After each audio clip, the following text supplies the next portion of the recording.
ప్రభువును రక్షకుడు అయిన యేసుక్రీస్తు వారి అతి శ్రేష్టమైన దివ్యనామమున మీ అందరికీ ఉదయకాలము సర్వశుభములు సర్వదీవెనలు దేవదేవుడు అనుగ్రహించునుగాక. ఆమేన్.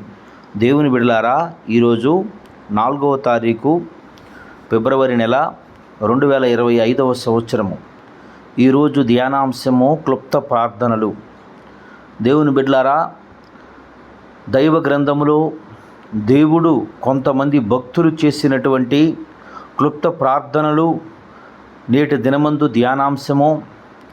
నా జీవితంలో మనం కూడా చేసే కొన్ని క్లుప్త ప్రార్థనల గురించి వివరించడానికి ఈ ధ్యానాంశమును ధ్యానం చేద్దాం. మొట్టమొదటిగా సుంకరి చేస్తున్న ప్రార్థన, ప్రభువా నన్ను కరుణించుము.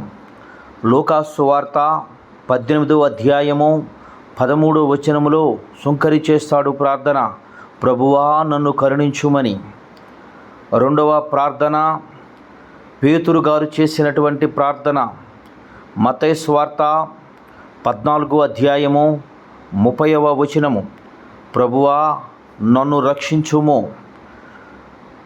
మూడవ ప్రార్థన దావీదు గారు చేసే ప్రార్థన, కీర్తనల గ్రంథము 139వ అధ్యాయము 23వ వచనము, ప్రభువా నన్ను పరిశోధించుము. నాలుగవ ప్రార్థన కుష్ఠిరోగు చేస్తున్నటువంటి ప్రార్థన, మత్తయి సువార్త 8వ అధ్యాయము 2వ వచనము, ప్రభువా నన్ను శుద్ధినిగా చేయము. ఐదవ ప్రార్థన దావీదు గారు చేస్తున్నటువంటి ప్రార్థన, కీర్తనల గ్రంథము 51వ అధ్యాయము 2వ వచనము, ప్రభువా నన్ను కడుగుము. ఆరవ ప్రార్థన సమూయేలు గారు చేస్తున్నటువంటి ప్రార్థన, మొదటి సమూయేలు గ్రంథము 3వ అధ్యాయము 10వ వచనము, ప్రభువా ఆజ్ఞ ఇమ్ము. ఏడవ ప్రార్థన మనోహ గారు చేస్తున్నటువంటి ప్రార్థన, న్యాయాధిపతుల గ్రంథము 13వ అధ్యాయము 8వ వచనము, ప్రభువా మాకు నేర్పుము.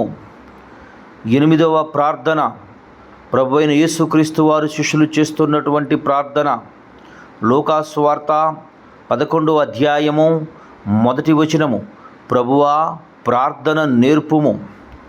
తొమ్మిదవ ప్రార్థన దావీదు గారు చేస్తున్నటువంటి ప్రార్థన, 119 కీర్తన 18వ వచనము, ప్రభువా నా కనులు తెరువుము.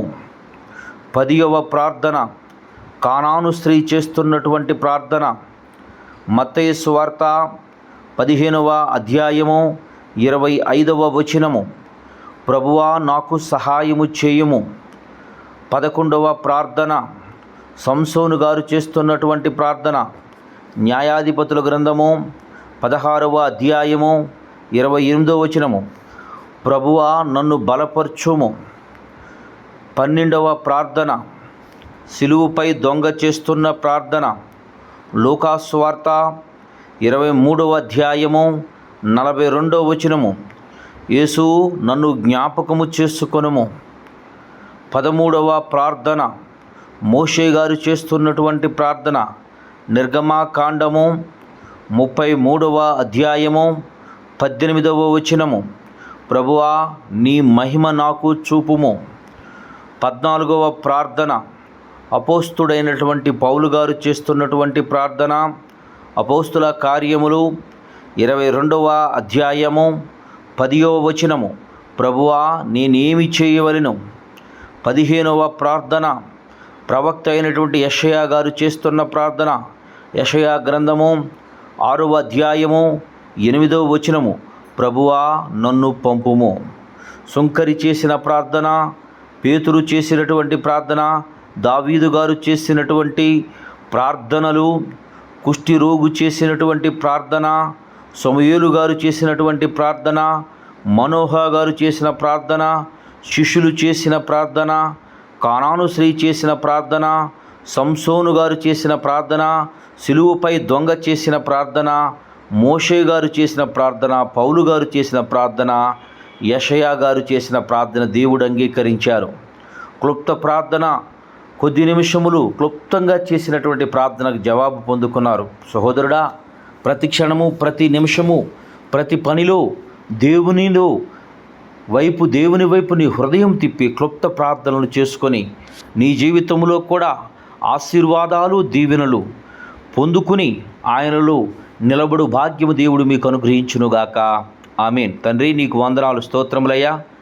నేటి ఉదయకాలమందు నీ బిడ్డలైన వారు ఎందరు బిడ్డలు ఈ మాటలు వినుచున్నారో వారందరి జీవితంలో ఈ వాగ్దానాన్ని నెరవేర్చి వారిని సంతోషపరిచి నీ కృపలో బలపరిచి నడిపించి సహాయమును చేయమని యేసయ్య నామం పేరట ప్రార్థన చేయుచున్నాను మా పరమ తండ్రి. ఆమేన్. మన తండ్రి అయిన దేవుని ప్రేమయు, కుమారుడిని యేసుక్రీస్తు వారి కృపయు, పరిశుద్ధ ఆత్మ తండ్రి అన్యోన్య సావాసము ఇప్పుడును ఎల్లప్పుడును ఆయన సన్నిధితో సదాకాలం తోడయండి, ఎంబడించి నడిపించును గాక. ఆమేన్. God bless you. దేవదేవుడు మిమ్ము దీవించి ఆశీర్వదించును గాక. ఆమేన్.